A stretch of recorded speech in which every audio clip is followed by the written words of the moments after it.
Continuamos con temas políticos. Una vez que el CNE ya ha dado el primer paso, esto es la votación de algunos sitios, como por ejemplo las cárceles y el denominado silencio electoral, que rige hasta el mismo día de la votación. Los ecuatorianos entramos en un periodo de reflexión, aunque según algunas tendencias ya la mayoría de los ecuatorianos tendría pensado o decidido por quién votar. Nunca faltan los que van a última hora y deciden ese momento. Mucho se habla de que será una votación y unas elecciones históricas, pero cada 4 años tenemos casi la misma sensación de inaugurar el país. A esta hora de la mañana tenemos el gusto de comunicarnos directamente con Guayaquil, vía telemática, con el ex vicepresidente de la República, economista Alberto Dajic Garzosi. Economista, gracias por acompañarnos hasta ahora. Muy buenos días. Bienvenido al Telediario. Muy buenos días.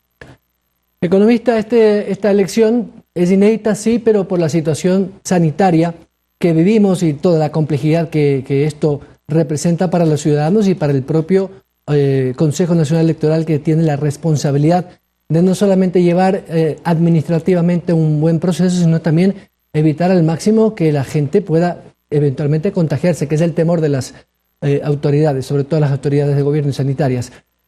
¿Qué lectura le hace usted a este fenómeno socioeconómico que tendremos, sociopolítico que tendremos este domingo 7 de febrero? Bueno, ciertamente ya estamos fuera del periodo de campaña como tal y dentro del cuidado que se debe tener en una entrevista, y usted me pregunta sobre este fenómeno. Bueno, es un fenómeno en el cual hay algo más allá de votar por personas, hay algo más allá de votar por candidatos. Es escoger entre un cierto sistema y otro. Entonces, yo creo que las elecciones de mañana tienen un componente bastante diferente al de elecciones pasadas. Y esto es, creo yo, el factor diferenciador de esta elección respecto a otras. Además del hecho de que la pandemia complica en la parte operativa y pone riesgos en la salud de los ciudadanos. Yo confío en que los ciudadanos maximicen sus protecciones, maximicen sus cuidados y que a su vez la organización de las mesas, recintos, minimice los riesgos. Economista, hay un ambiente en la mayoría del electorado, según dicen los expertos y los analistas sociales que hacen estos diagnósticos, que hay una apatía, primero porque hay un desgaste de la institucionalidad democrática del país como tal, una asamblea que realmente ha sido muy cuestionada y con bajísimos índices de aceptación, también un gobierno desgastado por los 4 años y sobre todo esta crisis tan terrible, la gente que no tiene empleo, la situación sanitaria, es decir, son un cúmulo de circunstancias que dan una particularidad al comportamiento social del votante. ¿Cree usted que haya un gran ausentismo quizás? Las encuestas así lo indican. Las encuestas también dicen que hay un alto porcentaje de gente que no quiere votar por nadie. Este desgaste es universal. Puede estar algo más acentuado en el Ecuador y puede, en efecto, la circunstancia de la pandemia influir también, porque si el sistema democrático está cuestionado y si la creencia en los políticos está disminuida en el mundo y si la institucionalidad está cuestionada, una cosa es que haya una elección sin el elemento adicional de la pandemia y sus efectos.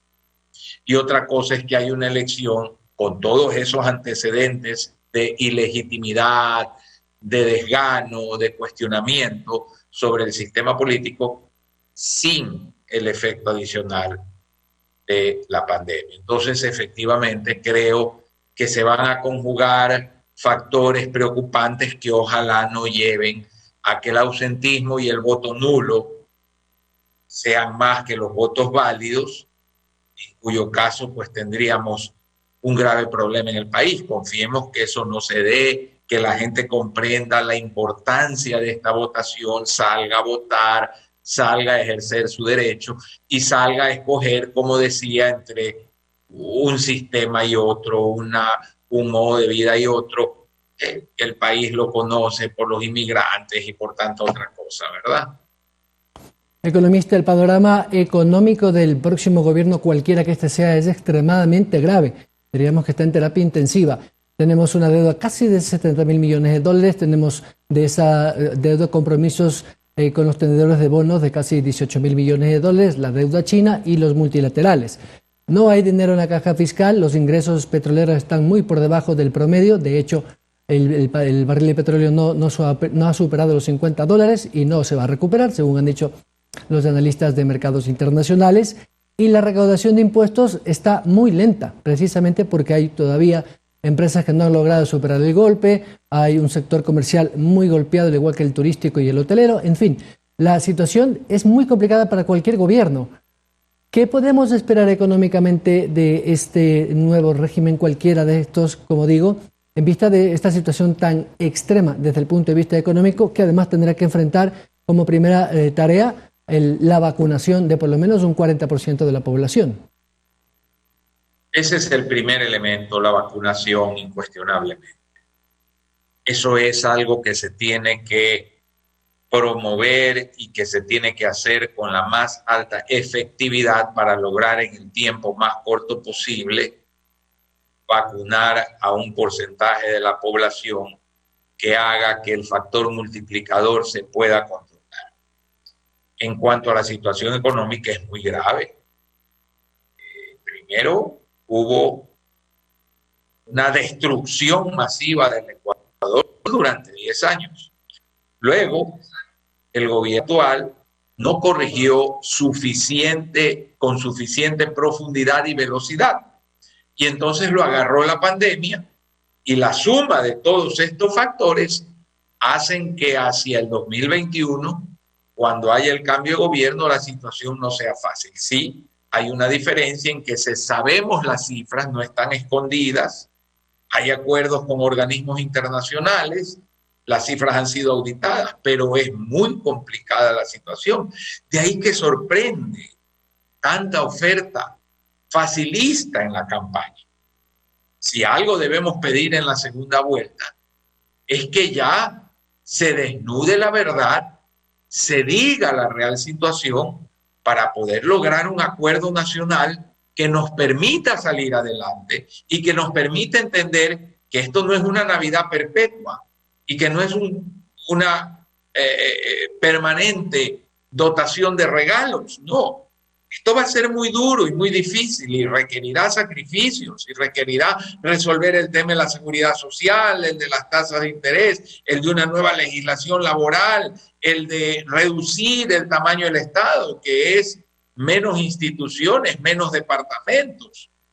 Todo esto ya debería discutirse en una segunda vuelta, porque no se ha discutido a fondo en esta primera vuelta, donde ha habido más bien baratillo de ofertas. Y así no salen los países adelante. Nadie ha hablado de sacrificio, nadie ha hablado de pujanza, nadie ha hablado de disciplina, nadie ha hablado de carácter, nadie ha hablado de esfuerzo. Y es con eso que los países resuelven sus crisis. No con dádivas de los gobiernos, no. Y peor, si se dice que la situación es muy grave, ¿cómo es que se ofrecen regalos? Esto es muy preocupante y habrá que analizarlo muy bien el momento de ejercer el voto y por sobre todo el momento de ir a una segunda vuelta y exigir que ya las verdades se conozcan. Economista, ¿cree usted que algunos de los sectores de la economía que han logrado superar el golpe y que han estado, digamos, con una salud financiera podrían ser los grandes sacrificados de venir cualquier gobierno que intente, a través de impuestos, por ejemplo, o una nueva reforma tributaria, una de las tantas, soportar un poco los ingresos a través de aquellos sectores que han tenido cierta, digamos, tranquilidad financiera, en el sentido de que no paró su producción, de pronto la industria de alimentos y bebidas o la banca? He escuchado algunas posiciones de estas. Mire usted las provisiones que ha hecho la banca. Mire usted que en el sector alimentos y bebidas no ha habido el crecimiento que se cree y es un sector donde hay márgenes muy altos. No, la solución no es ver de dónde agarrar, la solución es resolver el problema del inmenso tamaño del sector público, de dar seguridades para que haya inversión y de entender que es un año que seguirá siendo duro. Porque vamos a tener las secuelas del 2020 y el 2021 seguimos en pandemia. Y el mundo no se va a recuperar el 2021 tampoco, en la manera en que se creía. Entonces, hay que estar muy atentos a enfrentar la realidad y no creer en las navidades perpetuas. Economista, y uno de los temas, y con esto finalizo, le quiero agradecer de anticipado su presencia. La situación es muy compleja en lo económico y efectivamente la primera tarea de cualquier gobierno será ver cómo organiza la casa por dentro. Es decir, dónde más se puede apretar, más allá que también el Estado, como organismos, llámese autónomos, descentralizados, lo que sea, los GAT, también tienen que hacer sus propios ajustes, pero el 60 o 70% del gasto corriente es básicamente en salarios y en el sector gubernamental, para poner un ejemplo concreto, es policías, fuerzas armadas, personal sanitario, médicos y profesores. ¿Dónde más podría haber una reducción ahí? Siempre es posible reducir, sobre todo en empresas estatales, en hacer eficiente la administración, sistematizándola, digitalizándola. Hay cosas que son un conjunto de trámites que se pueden hacer electrónicamente y en la pandemia se comprobó. Hay instituciones que no deberían existir porque son un obstáculo al sector productivo. Siempre hay espacio para ajustar porque nadie puede creer que un sector público que creció de representar el 23% del PIB a pasar a ser el 43% del PIB es un crecimiento normal. Ni Venezuela lo hizo.